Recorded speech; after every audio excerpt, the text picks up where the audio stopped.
Good evening, everyone. Thank you for travelling so far to be with us tonight.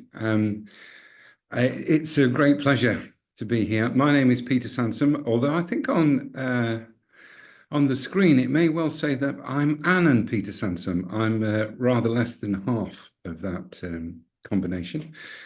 But Ann is delighted, looking forward to listening to this reading too, by two remarkable new talents. They were discovered in our New Poets Prize a couple of years ago now, and the judge then was Kim Moore. I'll tell you a little bit about the competition. In fact, I'll just say now, it's a prize for poets aged 17 to 24. It was once, Helen Moore was judging it one year, and she gave a prize to a 64-year-old person who had entered by mistake. And we were quite surprised, ringing up to give them the good news that a woman answered and said, "Oh, he's out in the garden doing the gardening, and my husband." Anyway, irrelevant to Caleb and Freya, Caleb Leow and Freya Bantiff. We've really enjoyed reading their poems. Kim Moore was delighted from a strong field to choose them. And it was very good to work with them. They were very easy to edit, and they needed very little with so much talent. This book, The Hoarders, was originally called something else, and Caleb will tell us what it was.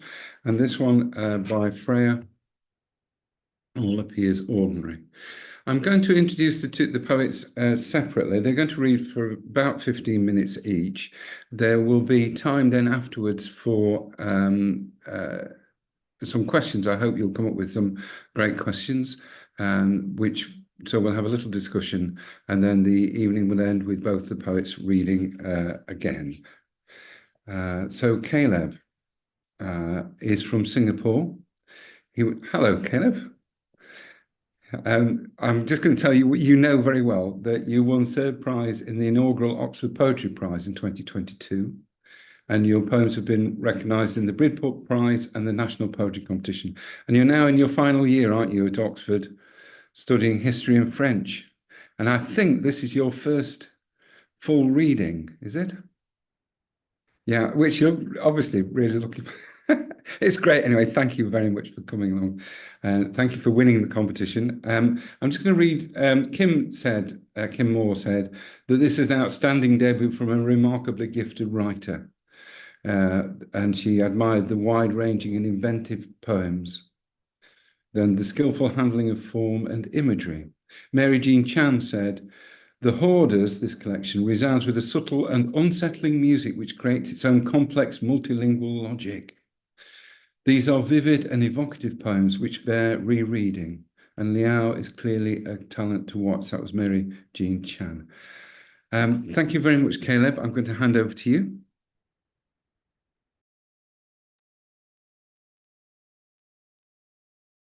Yeah, thank you, Peter. So before I start reading my poems, I'd like to say a big thank you to the poetry business team for organizing this reading, to Kim Moore for selecting my pamphlet, and to Peter for all of the invaluable editorial support. The first poem I'll be reading is titled Our Changelings, which is the poem that opens the pamphlet. Our Changelings. Someone swapped our sons for the ghost of Shakespeare again, that creolizing crook back in the thousands to patoisize, pigeonify his own tongue. Be not afeard, he said, the isle is full of noises. Be not afraid, he said, the isle is full of nooses. Be now a fjord, he said, thin icy flows of North Seas. Beings a fraud, he said, the eye is folly or nonsense. You can shut one up, but you can't shut them all in my country, home of minor literatures, not even the English who, horrified to find these bastards, tried lobotomizing their children to take them back by force. This, I heard, was what the French did to that rogue Rabelais, first of the Francophonies, a fitting revenge for what he did to French while alive, tried tapping open its brain to get at the substantific moelle within, put pressure on the skull of language until it cracked. So the next poem I'll be reading is the title poem, The Hoarders. So The Hoarders was one of the poems from the original set of poems that I submitted for the New Poets Prize. And as Peter mentioned, the original title was Human Waste, which I'm very happy to have gotten rid of. But yes, when I first wrote The Hoarders, I think I was thinking about the idea of hoarding in fairly concrete terms, by which I mean the material legacies of colonialism, the hoarding of resources, and the buildup of waste and waste matter.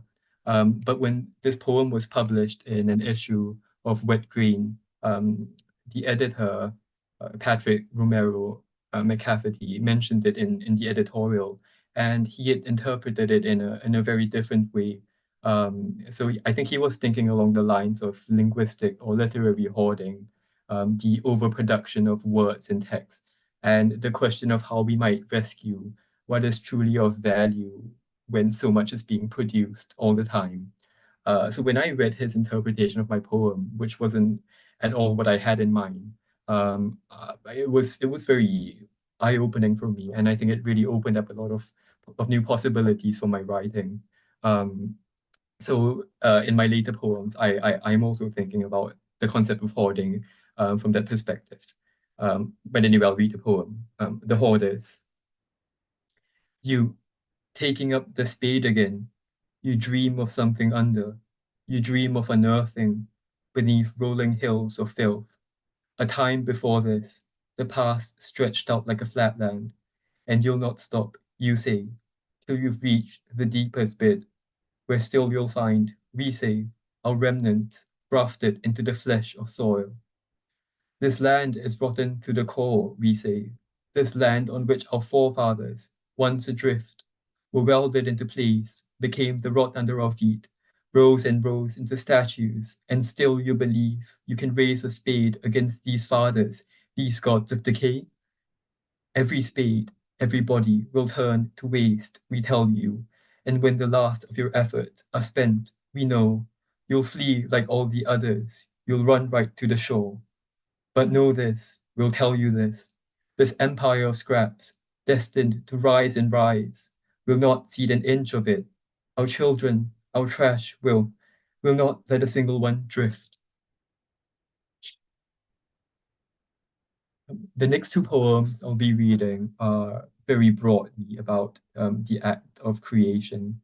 So the first is called The Maker, and the second is The Double's Double. The Maker. I mold my creatures from a purer kind of clay. I breathe life into the dolls of their bodies. My spirit is enough. They have no need for charms or amulets, though once, just once, afraid for the safety of my child, I sent him off with a talisman carved from stone. The stone was of the earth, I reasoned, and could not change the nature of his being, him, that unadulterated image of me. Was it the vagaries of new wars that drove him mad in the end? I blame myself, nonetheless, for the slow bloom of his paranoia, for it was I who first planted the seed of lack in his mind, and now that fear is his alone, I watch him weld sheet upon sheet of metal to himself, my beloved slowly turning into a machine. I see your body as your armor now, and you no longer need me. Grafted child, come home. The double's double. You were only a clone's clone, an experiment to see how far the source code could be corrupted. Everything you touched turned to kitsch or replica, the curse of Midas, cursed by you again. The test was to see what could survive of art after time and time of degradation. Plato, Wordsworth, Warhol, slow as slow, you set out to mimic history's great epigones. Years later, you revealed your magnum opus, a copy of your own. People wanted to laugh but couldn't, since you were only a joker's joker, a fool's fool. The next poem I'll be reading is called Singer, So as Peter mentioned, this is the first time I'm reading from this pamphlet for an event.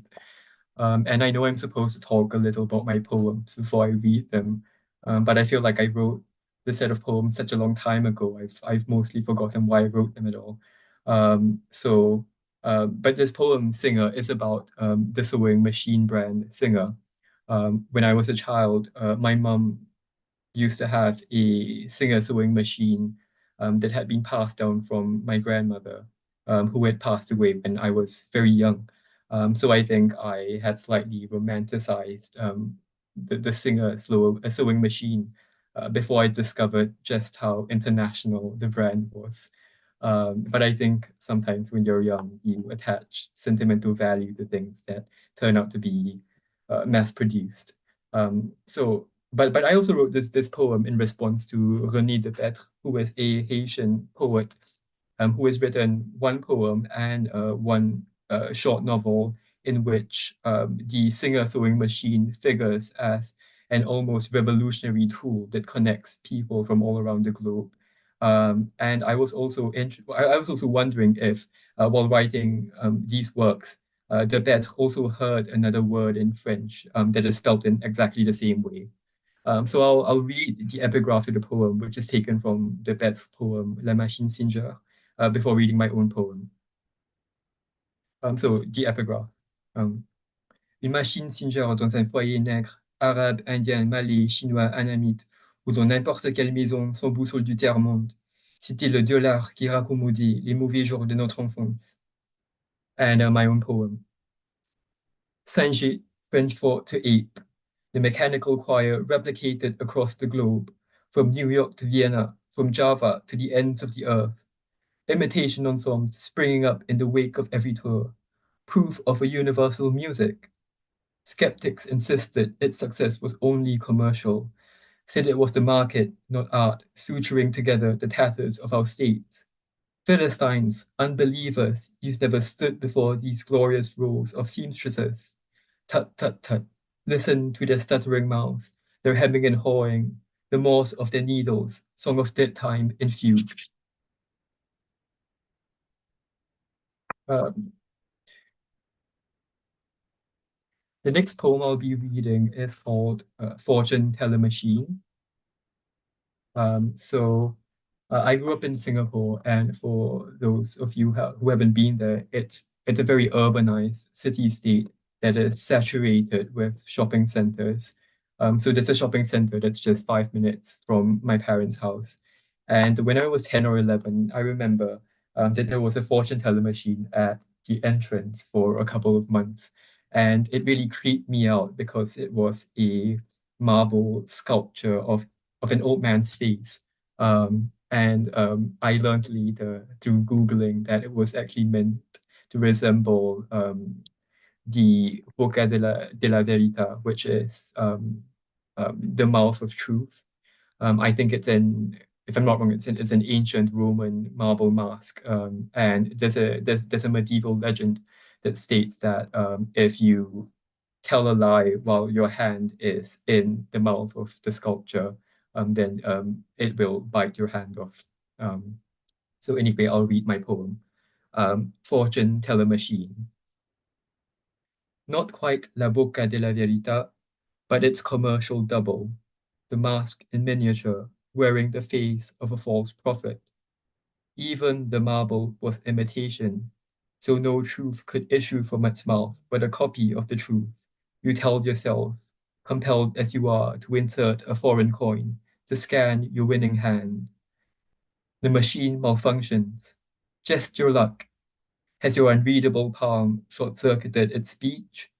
You watch a salvo of slips pour out in a logorate cascade as all the world's fortunes gather worthlessly at your feet.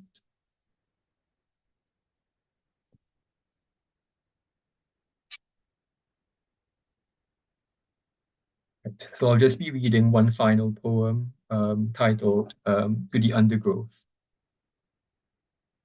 To the Undergrowth. You are the failed mutiny of life in the shade, a stunted attempt to outgrow your oppressors.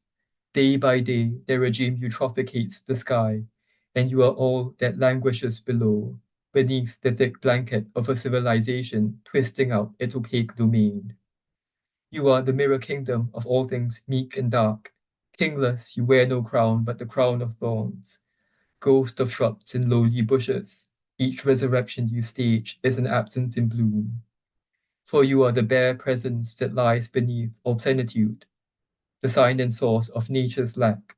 Thus overhead, leaves go on weaving their own baroque language, but you are always there in hiding, the understory suppressed, the horn of plenty's wordless wind and shadow. Thank you.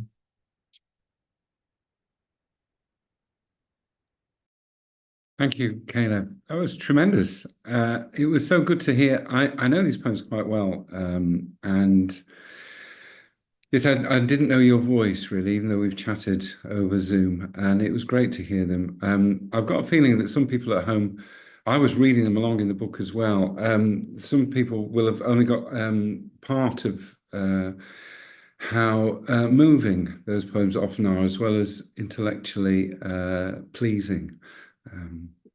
The business of the fortunes at people's feet from the fortune teller's machine, that kind of thing that we get straight away. But there are lots of things that are happening in these poems, which I'm very grateful for.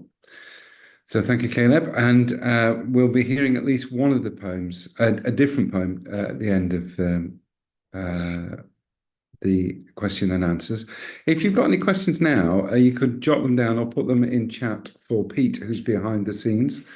Can I just point out, I don't know if you can see this, that says read more poems. That Pete, who's looking after tonight, designed, it took weeks obviously to design this, I imagine, badge for the poetry business.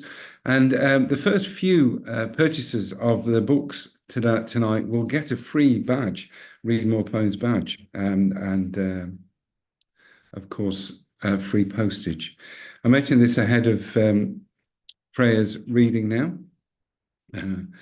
I'm sorry, Freya, now you've got to put up with me reading. I've introduced Freya at Ilkley when she was there. Were you a poet in residence or having an apprenticeship or something? Apprentice Poet in residence, yeah.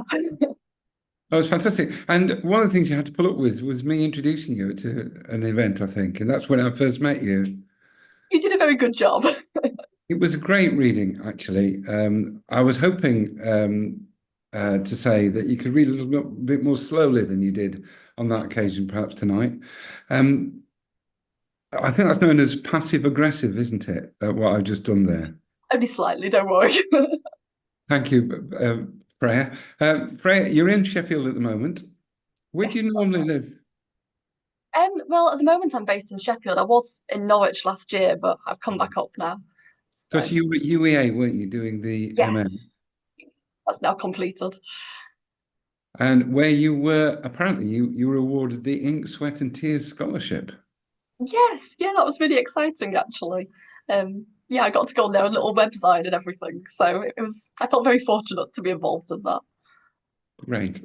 I'm just going to say a couple of things that people said. Of course, Kim Moore again chose this collection, which I'll show you again.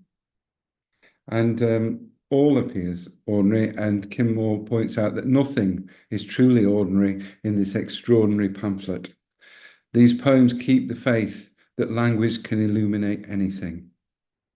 And Vanessa Lampert, she said a few other things, and then Vanessa Lampert says, Bantiff writes with restless inventiveness. The poems in All Appear Ordinary are playful yet complex, often embodying a joyful youthfulness while signposting the rising crises of our times. This is an extraordinarily accomplished and glorious debut. Thank you, Freya Bantiff, and I'll disappear. Thank you for that lovely intro, Peter, and thank you, Pete, for setting all of this up, and thanks everyone for being here. I am going to start with a poem which I've read before, and I will try my best not to rush it, though I am a bit too ADHD to actually read things slowly. So if you want to save every word, get the book, that would be nice. It's called God the Whale, and it's essentially an exploration of a lot of the environmental themes which are in this pamphlet. and also my own relationship with religion as a whole and my own agnosticism, because I've often thought that if I have an equivalent of religion, it would be just in my passion for the natural world. God the Whale. Sometimes I imagine the sun striking midday will drop in a hand's motion and smite me. Confess your crime. Mine is to love like the craftsman's apprentice, who never dirties her hands in acting. My dad's is arguing. In the debate about the divine watchmaker, he lists mutating viruses, parasitic worms, the test runs of extinction. And I say, if God exists, I think they might be a whale, unfathomed and wildering. No cogs and quick fingers. Just this warm-blooded, blubbered God on a migration path I can't follow. Perhaps this is because, if God sang a song, I am certain it would cover vast distances. It would be peaceful as weeping, and if whales could cry, God would. They say God saw the world and it was good, but this is omniscience tangled in ghost gear, surfacing through oil slicks, starving for sustenance in a sea brought to simmer. We barrel into God at 25 knots, and God swallows it, our loneliness and toothbrushes, bitterness and broken sandals. So when we send up plankton bloom prayers, God has no room to stomach them, becomes deaf to all but military sonar, seismic surveys, and this, the waterlogged clock, the leaking battery, the alarm ringing in God's gut. The next one I'm going to read also links very much into environmental themes, and it focuses on the bramble camalomes, which is the first little mammal to go extinct as a result of the climate crisis and rising sea levels. And the title, Our Little Brown Rat, comes from a quote from Tim Bashara, who's a member of the Wilderness Society. And I'm going to paraphrase the full quote, but essentially he described it as the bramble camalomes was just a little brown rat, but it was our little brown rat, and we failed to save it in time. So yes, this poem is set around the scientists who tried to get attention to this issue, but there wasn't enough funding to help save a rat until it was too late. Our little brown rat.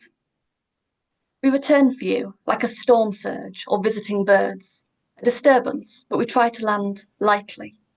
It is late in the year. You are here. Citation needed. The string of your tail should have had a knot so we couldn't forget.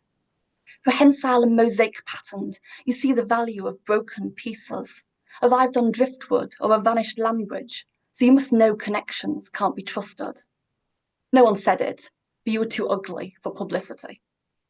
Matted and coarse, last time we found the fallen chestnut of you soaked, as though before roasting. Even your whiskers shivered, as if there was a breeze we couldn't feel. The chill comes in a blink, as we scour the quay, for nest sites scat, crackle of you in vegetation, scuffle of you in sand, appoint cameras like lifeguards, set hair-trigger traps, only to watch them fill with salt. You're the first of the everyday lost, exquisite in it. We toast with flasks to your name as the tide inches up towards our feet. Following on from that, I'm going to read the first poem in this pamphlet, which is a bit less eco-poetic, but definitely still touching on the themes of existentialism, as it's about the concept of death cleaning, which I came across last year whilst working on this pamphlet. And I don't know if anyone's familiar with the concept, as I certainly wasn't. But it's this idea that from midlife onwards, you stop accumulating possessions and do your best to rid yourself of anything materialistic so that it's supposedly easier for friends and family members to sift through when you die. While I'm not a very materialistic person, this annoyed me as I felt like it was asking people to stop enjoying their lives and living their lives after a certain age. So this is, Mum sends me an article on death cleaning. Do you want me to do it, she asks, 87% joking, indicating the instructions to evaluate abundance, remove an element of emotional burden, ask, will someone be happier if I keep this? As if after 50, identity is just breathing's paraphernalia. Fuck no, I say. Most unmeditative, but back when I practiced yoga, they taught us that attachment causes suffering, that objects and people create heavyweight wanting, that we must cultivate healthy separation, like a hand held bin bag slack, a pre-mourned present, black and billowing. On the mat, I placed my palms onto a stranger's sweaty handprint stains, felt phantom pulse as I contorted into a cat, a dog, a lizard, trying to see why the suffering wasn't worth it. Let's go with the breath, the instructor said. I still have every letter from every blotted lover I've ever had. Hope to leave a small scandal in a box of pages, pressed as white flags, tissues carefully unscrunched. I still keep a worrystone conch on my desk. From that season, I loaded my pockets with them, trying not to sink, along with headphones that work best when tangled, a half-used candle from the half-burnt ambitions of 3 New Years past. So when I'm old, don't ask me to pack myself into a cardboard box waiting room. Not while the pot fern might grow better now the brown is cut back, and my notes app is working on a hair knot of loose threads. Let me stay in this odds and ends, bits and bobs, sewing tin, biscuit tin, past its sell-by-date joy. Let me love this existence a little while longer. This next poem touches on the eco-poetic themes, but also relates very much to the romantic, well, poems about romantic relationships that we're going to explore afterwards. And it's to do with the concept of human composting, which as soon as I heard of it, I loved the idea, because I personally can't stand the idea of being cremated, and I'm not a huge fan of the idea of going into a box. But the idea of being told I could become a pile of compost and then help fertilize a forest really appealed to me. And there was something about the idea that connected in my head with the idea that in romantic relationships, we ideally want someone who gives to us as well as takes, and we ideally want to give to someone else as well as just take from them. So this is, if someone told me on a date that they liked the idea of human composting, I think I might fall in love. I want to go the same way as banana skins and potato peel. I want to be a bed of wood chips, alfalfa, and heat-loving thermophilic microbes. I want to tell you the forecast as a pine cone. I want to be a rose bush. I want to be your oxygen. Imagine such a lover who would fuck like a life cycle, born and dying, messy and mucosal, who would want your undomesticated wilderness, full handfuls of your hips, who wouldn't be afraid to break down, to turn DNA into divinity, who, instead of fast cars and flash clothes, would gift you a single thimble of topsoil teeming with tiny organisms. If you lost a lover like that, it would be a tree falling where no one hears it, but the whole ground shakes. You would need to take rubbings of their fingerprints to remember how it felt to be embraced by the romance of a canopy. This would be the lover who would lay down their body to make new paths, leave their footprints all over you without weight. Say they've seen God while gardening, then offer you flowers from their eyes, know how to give back all that they took. These next two both revolve around romantic relationships and both revolve around going to new places for the person who you're dating. This first one is a positive version of that, and it's set at a time where it's a new relationship and you're desperate to do anything to impress the person, and it doesn't matter how ridiculous or out of character or, frankly, insensible that thing is. It's called Yes. Yes, we were at the graveyard in a smug little village, sixth form school trip, meant to be learning Latin, ancient Greek, and you wanted to go home, Domus, but I wasn't ready to bury you. And yes, I suggested Kate Bush, scared of spending forever speaking dead languages to you, then stared while you sang along, notes ghosting your lips. And yes, I was dancing on the stone slabs badly, a twist-legged tornado hurtling towards you, tripping truth impact just to get you to look at me.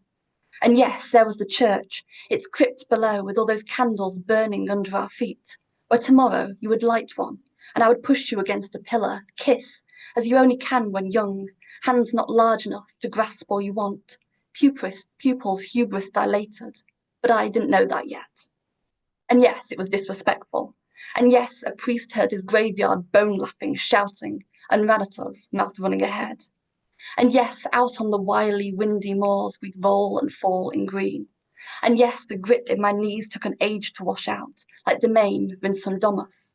And yes, I lived in the wounds, too ashamed to be seen, wore leggings all week in the sun while they wept and stuck. And yes, I said sorry, though I knew I wouldn't have minded if I were dead and lovers danced all over me. Or that breath coming fast, heels pounding heat, rousing me, raising me. What wouldn't I have done to be touched? And following on from that theme, we've got this next one, which again is about going to a new place with someone who you're dating, but it's about seeing that person differently in that place and how you realise you're not connecting over anything by having this shared experience. It's called Reasons Not to Visit the Right Museum with the Wrong Person. Catching the eye of a Greek statue, I know it. Paris is baby boyish, dummy apple clutched tight as choice, and I hate him a little. Aware that in another room I have left the man I brought here, finding himself, amongst the flintlock pistols, wheel-lock rifles, matchlock muskets, and anything that has a fatal trigger. I have tried talk. It has passed in the bullet hole full stop, blown up in the grate between us, and now there are deader things than autopsy or mummy. There's a stuffed hand leaking through skin bandages. I don't try to touch it. Art holds feeling, and this doesn't. Even the protective lighting, halo dimmed, won't hide it. There is damage occurring in disinterest, so I distract with the etching of a doctor, made from lines incised into metal using acid, as if healing requires hurt. The man I brought is still looking at weaponry, while I walk to the gallery's end, where there is a saint's head on a platter.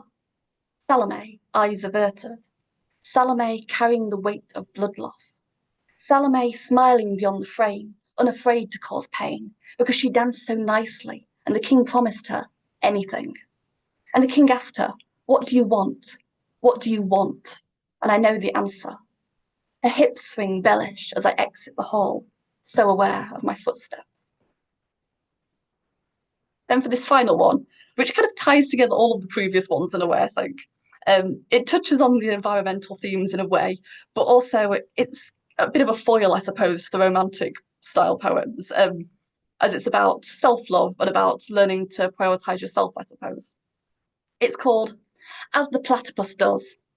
I'm going to love myself, all the ungainly bits untutored, stuck at unfeasible angles, where knowledgeable men scratch their heads, try to spot the stitches. How does she do it? What holds her together? This toothless, torpedo-shaped body war zone, unsolved riddle of creature, unpopped balloon buoyancy with bone-dense ballast.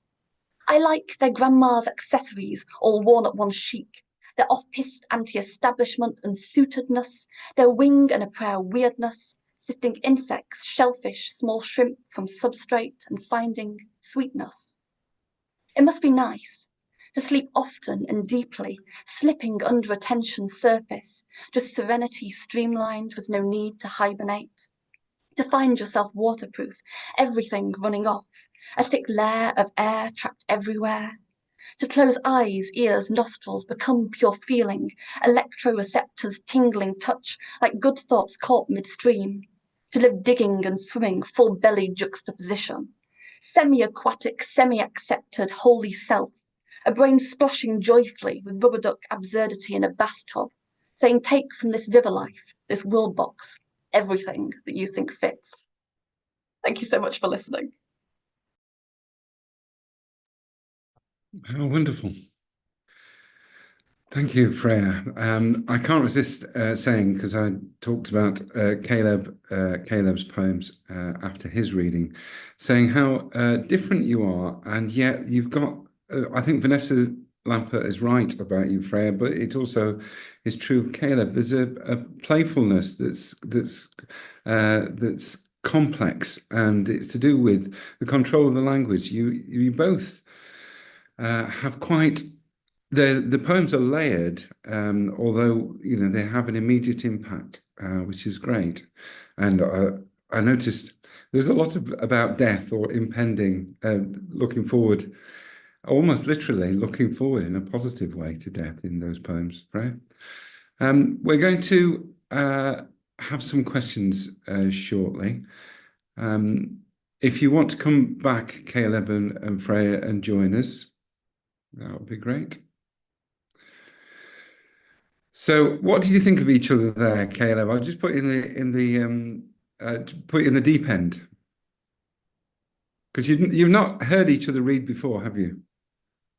No, I've not heard Freya read, but I've read some of her poems on social media. I mean, I thought they were great, very very playful, very different to my poems, I guess. But I think I think the sort of leaps between imagery are very I think like you mentioned, it's playful, but it's also slightly surrealist in a way that I find very pleasurable to listen to and to read as well. Yeah. Thank you Now, so much. that's good. I knew you'd say something smart. I mean, clever. No, oh dear. Both those are negative things, aren't they? Intelligent. I thought you'd have something intelligent to say, Caleb. Freya, how did you make Caleb's? Maybe you were so worried about your reading. When I've got to read, I can't hear anything. There is always an element of that, I'll be honest. But thankfully, Caleb's had some like real emotional sticking points within them that really kind of got into my brain. And I also just love the subtlety within some of the kind of language usage, which was really fun. So yeah, I really enjoyed them and a good sense of flow. Sometimes I worry that my poems don't flow very well, whereas I felt like Caleb's kind of really hung together well, which I enjoyed listening to. It was really enjoyable. I do want to now actually get the book though and stick my nose into it properly. I'm amazed that we haven't already sent you copies of each other's books. I think we all always do that, but I think we had it anyway. It was a problem at our end, and probably the book sticks with me and Ann Sansom, so I'll blame Anne because she's not here at the moment. You should. We'll get copies off to you, and in the audience, we'll be sending off copies if you want to order copies post free. That would be great. The question I wanted to ask you both was about how you started writing and whether you only write, whether poems is your sole interest really as writers. I can go first if you want. I mean, I started writing in a sense when I was tiny. It was mainly when I was about 7, and my mum kept like bringing all these poetry books back from the library for me. But it was really kids' poetry, if you imagine. And the sort of things I was writing. I remember the first poem I wrote was to do with I'd visited the Tower of London, and I wrote this whole rhyming poem about being a prisoner in the Tower of London, this rat coming around me. Which I'm sure was a very vivid and imaginative poem, but I think isn't quite the sort of stuff I'm writing now, hopefully. It's not in here, is it? It's not in here, funnily enough. I mean, maybe you're all missing out. Maybe I should have put it in as the opening poem. But that's where I started off. But I have to say that for a lot of my teenage years, I had a real kind of love-hate relationship with poetry because I knew I wanted to do it strongly, but I had a lot of anxiety about perfectionism wrapped up in writing as a whole. And so the idea of actually sitting down and putting pen to paper was something I struggled with massively. So I probably talked a lot about wanting to write, but the actual writing barely happened.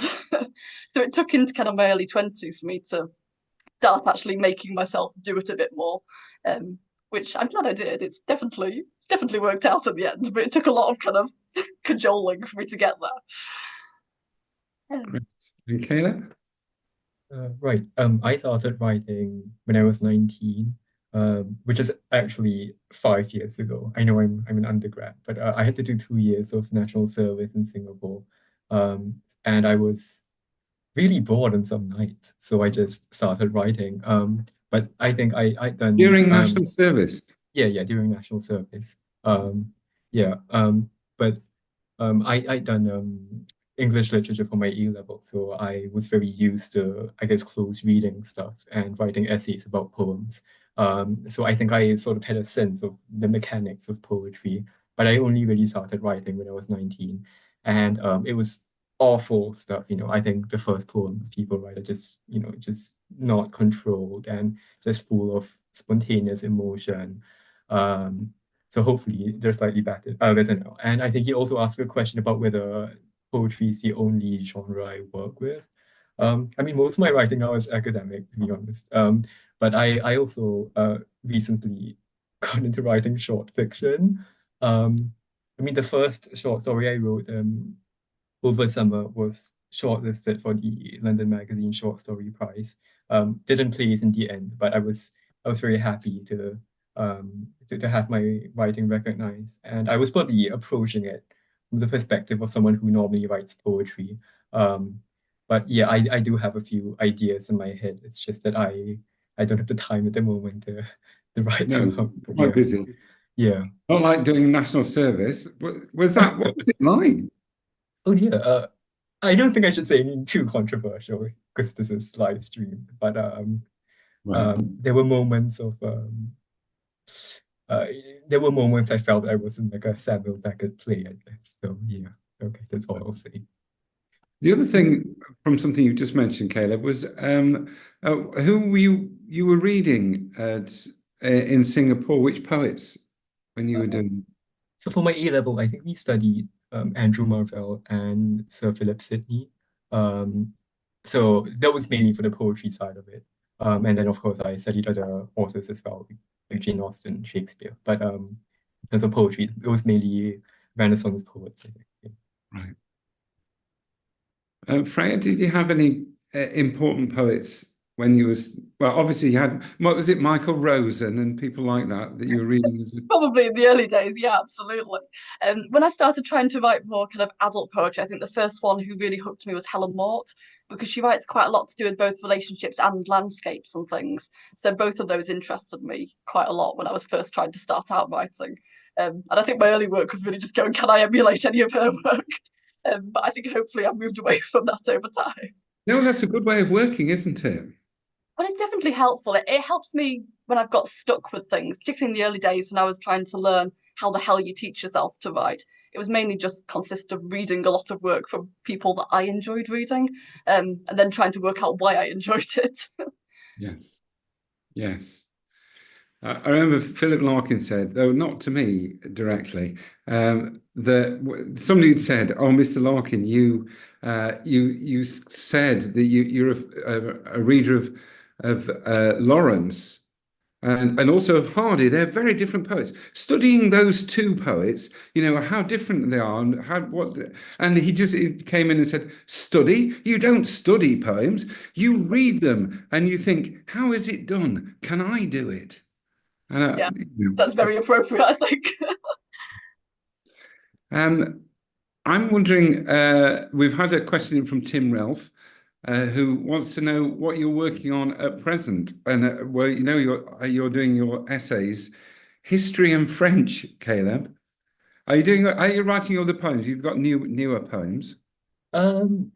Yes, but I've had a number of rejections recently, which I think is part of the course. But I think it's also because I think writing this set of poems sort of exhausted most of the material that I was thinking about. So I think the poetry part of my brain needs to lie fallow for a while.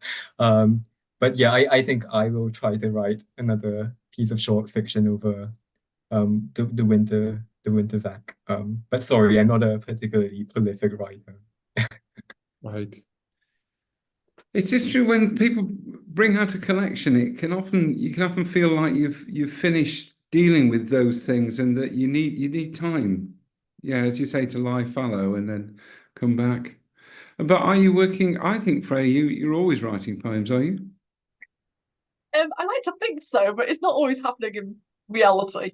I mean, this year has been a really crazy year for me personally, just because of family health issues and things. So time has been scarce. But most recently, I was working on a poetry commission for Wentworth Woodhouse, which was through the Hive Poetry Collective. For any writing young people in Sheffield, it's great. Get involved. But no, otherwise, That's my own project. Hive, Hive. Yeah, And worth checking out. it's South Yorkshire. Do you have to be from South Yorkshire to be part of it, or can you just be living nearby? Ooh, I mean, Vicky's the person to ask, but I think as long as you can travel into the relative South Yorkshire areas, I think that's pretty much fine. It's a really, I mentioned this, Caleb. It's a bit far for you, but I can't resist saying because it's done so much. There's so many good writers, Freya not least. Yeah.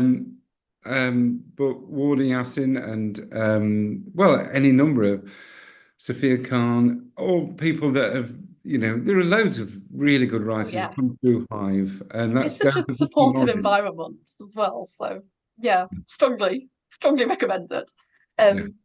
But yeah, otherwise with my own work, I've got a few other projects bubbling in the background, but one of them's a poetry project that I started working on during my kind of dissertation time, I suppose. It formed part of my kind of final uni work.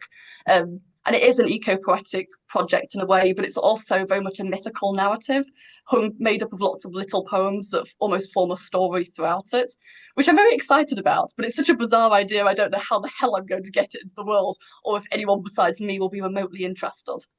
So I'm going to try and edit that a bit this year. And then I also do some children's writing at times. So I was part of the Northern Dreaming project last year, which was part of an anthology that went out to children living in Leeds, essentially, well, who were born in Leeds during that year, and had different stories for different parts of their lives growing up. So I'd like to try and do a few more like picture book type things maybe, and see if I can get those out as well as the poetry. Oh, that's amazing. Yeah, I'm really impressed when people can write for children. It's, yeah. And Caleb, you're going to read a poem for us in a little while. Could you be cajoled into reading, because we've got plenty of time, reading one of the poems that you've already read again? And Freya, was the last one you were going to read, was it the Debenhams one? How did you know? Yes, it was. Is it? Oh, good. Yes. Would you read another of your poems as well? One that you've already read is what I mean, and then the Debenhams one. I'm hoping that there might be another question coming in any moment, but if you had to ask each other a question, what would it be, do you think? Oh, and you need time to be looking which one you're going to read again, don't you? That is true, yes. I could just pick one at random. I've got all the little sticky notes. So Good. I want to, and while you're thinking about that, I've realised there's something I need to say, which is she's done a great job, Kim Moore, in choosing you two. We're so proud to publish you, and we know that you're going to, in years to come, will just be a small footnote in your biographies. But I can't help mentioning that Kim Moore is also judging the current international book and pamphlet competition that we do every year, that we've been running for 40 years. This is the 39th year. I think this is actually not the 40th. And the closing date is this coming Saturday. But if that's the 30th, it could be anyway, it's the 30th of November. So if you're over 24, well, I suppose you could be younger. There's no reason not to win it younger, but it's not the New Poets Prize, which hasn't been announced yet. We don't know who's going to be judging it and when it will be. Holly Hopkins is working with a couple of people, winners at the moment, but we're going to be hoping to hear from Kim's choices early in the new year. So this is basically a long-winded advert for our competition, which normally closes at the end of February, but it's closing at the end of November. And I hope it's giving you a bit of time. Oh, Andrea Holland, Freya's MA dissertation collection was excellent. Andrea Holland, who I think has also won our competition that I've just been talking about, when it was judged probably by, as he was even then, Sir Andrew Motion. I was fortunate enough to be Freya's supervisor, she says. And she wants to know if you're getting those poems out into the world, Freya. I would like to. That's my next plan, to work on those somehow. It's about trying to find kind of the right publisher for them, I suppose, once I've kind of tweaked them to within an inch of their life. So yeah, any recommendations, please let me know. But thanks for coming, Andrea. That's great. Now then, I've got a feeling that we've got 10 minutes before the end, so that is time to do that. To hear from you. A poem that you've already read. I bounced you into this, Caleb. I know you weren't very keen on reading twice, but as a listener, I love hearing poems twice, really. Although I know it's worrying, isn't it, if you're giving a reading and somebody shouts, "I didn't want to hear it once." Do you have any preferences, Peter? Yes. Oh, right. I wouldn't mind hearing the fortune teller machine again. Okay, sure. All right. I'll read Fortune Teller Machine. On page 17. Yeah. Fortune Teller Machine. Not quite La Boca della Verità, but its commercial double, the mask in miniature, wearing the face of a false prophet. Even the marble was imitation, so no truth could issue from its mouth, but a copy of the truth, you tell yourself, compelled as you are to insert a foreign coin, to scan your winning hand. The machine malfunctions. Just your luck. Has your unreadable palm short-circuited its speech? You watch a salvo of slips pour out in a logorate cascade as all the world's fortunes gather worthlessly at your feet. As all the world's fortunes gather worthlessly at your feet. It's fantastic, isn't it? You've chosen one that you're going to read again, Freya, and so. I mean, again, if you have one in mind that you'd particularly like me to, I'm happy to do it. But Yeah. No, jump in. okay. I'm worried about asking you the wrong one. I don't know why. And then we'll hear, and then Caleb, you're going to read my favourite poem in your collection. I think it's the Hunger Pangs one, and you're going to read the Debenham ones afterwards. So maybe we'll do it that way around. If you read the one you're rereading, as it were. Okay. And then do the Debenhams one, and then we'll hear Caleb's Hunger Pangs. That's fine. I also want to say, Caleb, it was so lovely to hear that again now. I'm not so stressed about doing my own reading. Oh, So no, thank you, I enjoyed lovely. that. I'm going to go for A Little Brown Rat because I'm rather attached to it. Oh, I'm glad. Yeah, good. It's just got such a nice story behind it, and I feel like people don't know it enough, so I'm going to bang it into people's heads somehow. Yes. A Little Brown Rat. We return for you like a storm surge or visiting birds, a disturbance, but we try to land lightly. It is late in the year. You are here, citation needed. The string of your tail should have had a knot so we couldn't forget. Prehensile and mosaic patterned, you see the value of broken pieces. Arrived on driftwood or a vanished land bridge, so you must know connections can't be trusted. No one said it, but you were too ugly for publicity. Matted and coarse, last time we found the fallen chestnut of you soaked as though before roasting. Even your whiskers shivered, as if there was a breeze we couldn't feel. The chill comes in a blink as we scour the quay for nest sites, scat, crackle of you in vegetation, scuffle of you in sand. Appoint cameras like lifeguards, set hair-trigger traps, only to watch them fill with salt. You are the first of the everyday lost, exquisite in it. We toast with flasks to your name as the tide inches up towards our feet.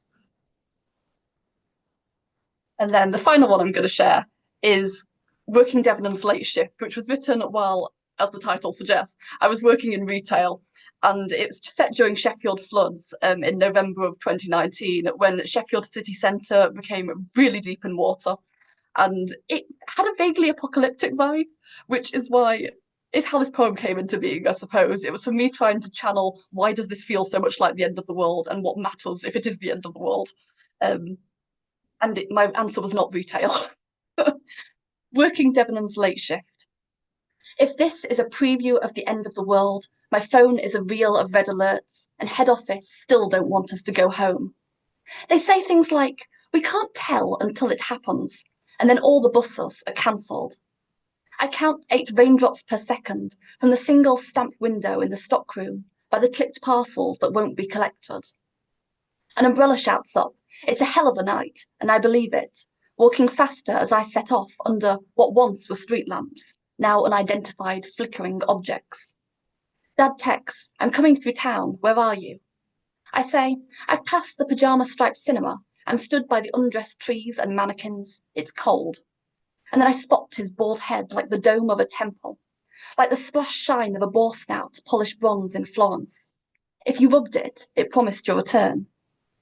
We'll have toast when we get home, he says, as we slip into step and a silence thick and buttery. A student takes her bicycle for a walk, then a swim. A wrung dishcloth of a spaniel is carried.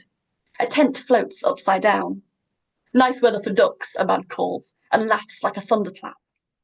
All I know is my dad rolls up his trouser legs, wades knee-high into the underpass, which thrums like the dark centre of my grand's macular degeneration, where straight lines run crooked, and there are only eddies of the peripheral. And I worry I am missing what's important. Yet he hums, can't go over it, can't go under it.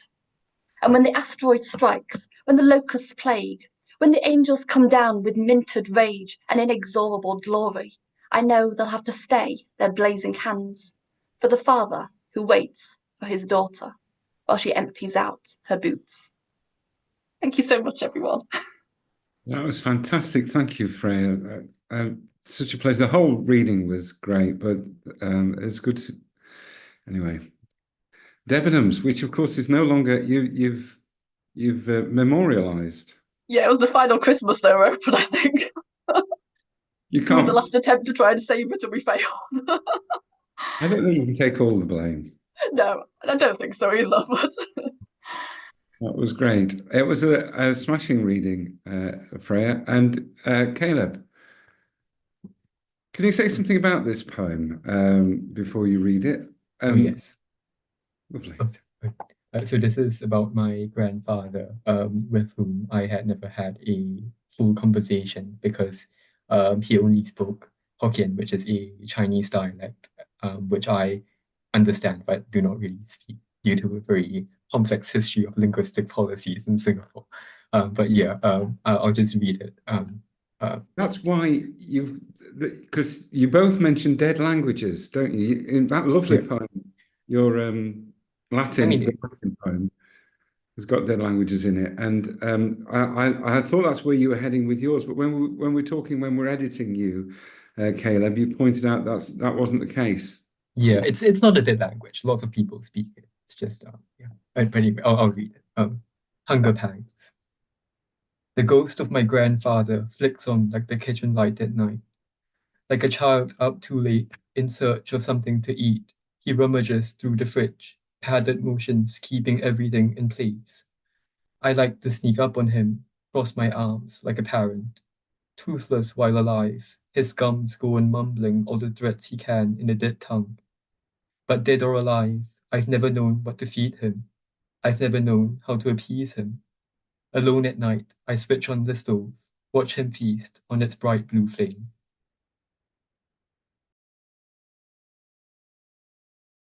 Fantastic. Thank you.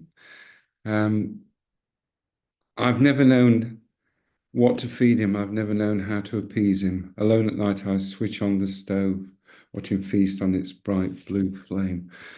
It's wonderful. Well, oddly, there are certain things that happen in poems that seem, to have created themselves. The poet has managed in so many of these poems in these collections. You seem to, particularly in certain passages, to get out of your own way and let the poem do what it needs to do, which is really a remarkable thing. That's one of the reasons that we were so pleased and that we knew that we were working with two really talented people. So thank you very much, Caleb Leow and Freya Bantiff, and everybody, thank you very much for coming along to this reading. And now, of course, you can click and order these collections and get one of these fantastic badges. Thanks very much, everybody.